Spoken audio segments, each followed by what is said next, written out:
The one thing in the AFC West nobody else has in any divisions, everybody's got a gun for a quarterback. Yeah. And if you're in the NFL, John, it's a quarterback's league. If you're in the NFL, you better have a good quarterback. And if you do, lucky you. And if you don't, you're in a world of hurt.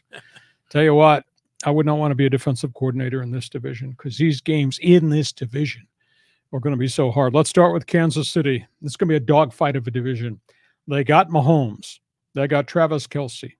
There is no Tyreek Hill, but they have come through kind of a fascinating preseason with all these new wide receivers that they have added. They got Marquez Scantling from Green Bay, who caught a bunch of passes that Aaron Rodgers threw while with the Packers. They went and got Juju Schuster-Smith, who caught a bunch of passes that Roethlisberger threw him in Pittsburgh. They got their running backs back, so you got all that, and they got a young running back that they drafted. His name is Isaac Pacheco. Come out of nowhere. I mean, he had a rock-solid, big-time preseason. I'm talking running, I'm talking catching, I'm talking blitz blocking, I'm talking breaking free over the middle.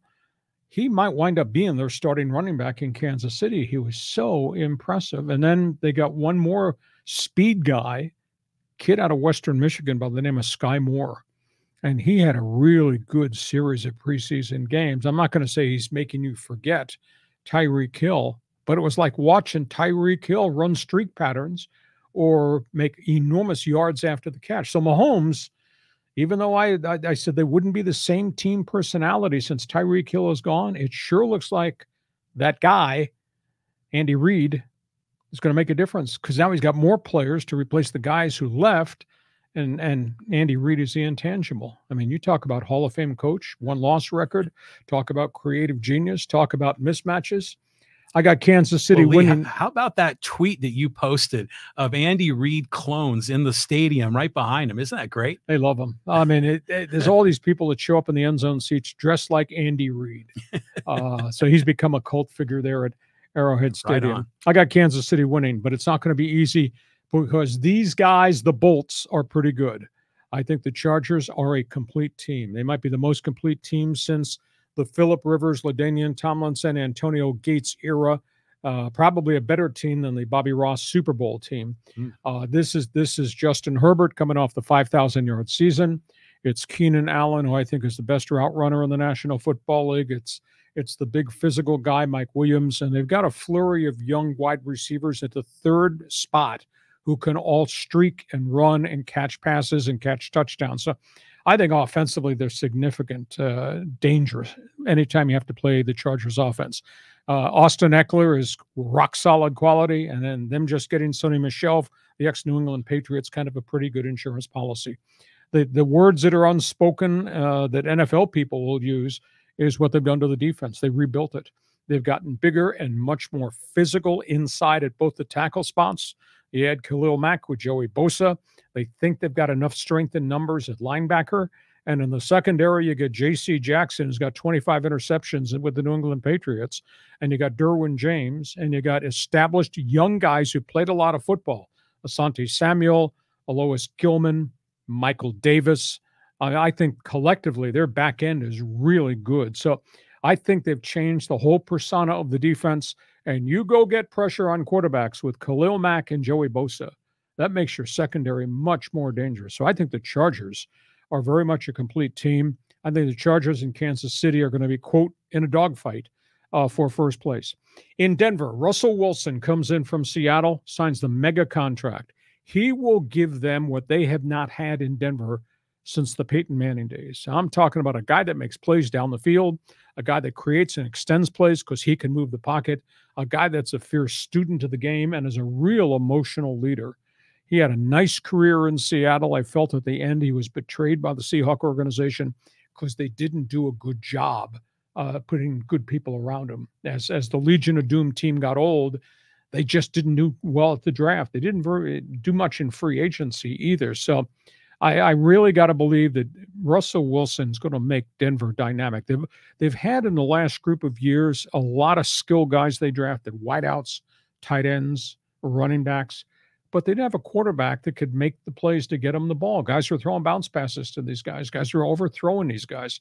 Yeah, you got Russell Wilson pulling the trigger. And even though the Denver defense does not have Von Miller there, I do really firmly believe that Denver's got so many athletes on the defensive side, now complemented by what Russell Wilson does offensively, that's a team that's going to be in a battle. I say third place, but third place maybe chasing maybe a game behind the guys above them. And it's weird for me to pick the Raiders last, but somebody's got to finish fourth. What Oakland-Las Vegas has now become is they got a bright guy in Josh McDaniels as coach, and I think he's a better coach now than he would have been when first time he failed in Denver. I think he's dynamic. He inherits Derek Carr, who I just think is a winner of a guy. He might not throw for 5,000 yards. He might not be 6'6" and be able to take the punishment. He makes plays. And they went out and they got Devontae Adams from Green Bay. They got Darren Waller, the Pro Bowl young tight end. Got to keep him healthy. They got Hunter Renfrow on the other side. So Josh McDaniels has got a lot of tools in the box to use offensively. His big problem, and this is why I got the Raiders finishing last, is their offensive line is tattered and battered. They may have 3 new starters because of failures and injuries, etc.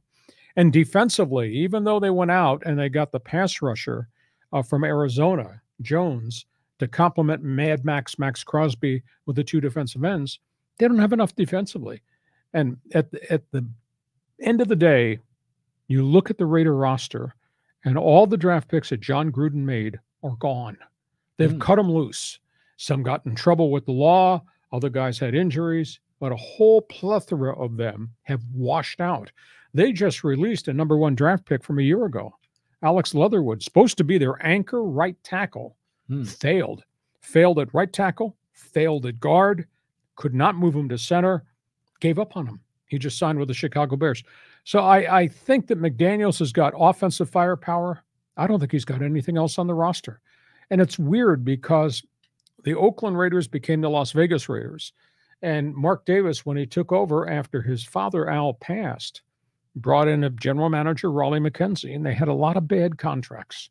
And they shed themselves of all these veterans who couldn't play any longer and the bloated contracts that the old man had given them.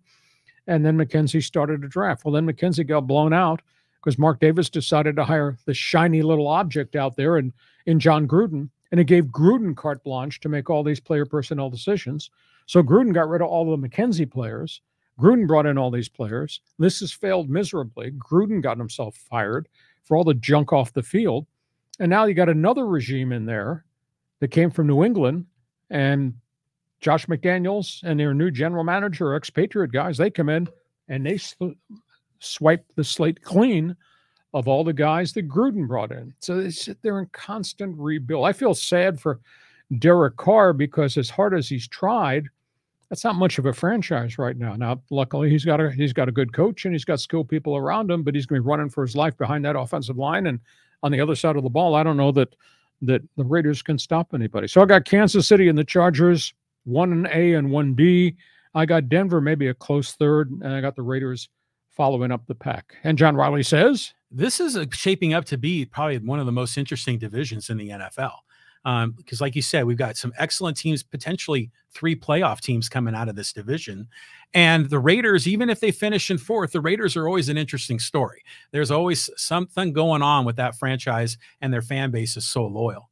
But speaking of fan base, how are the Chargers doing in LA? Are they going to fill SoFi? Are they starting to make an impact in that marketplace?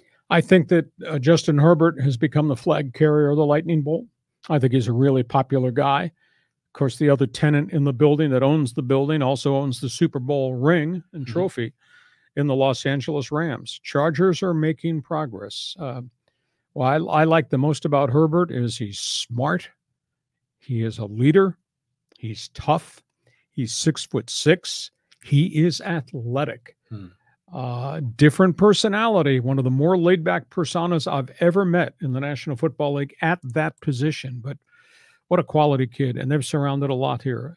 Are the Chargers going to overtake L.A. and own L.A.? No, I don't think so. As long as the Rams keep winning, I think it'll be a Rams NFL town. But the Chargers are making some inroads.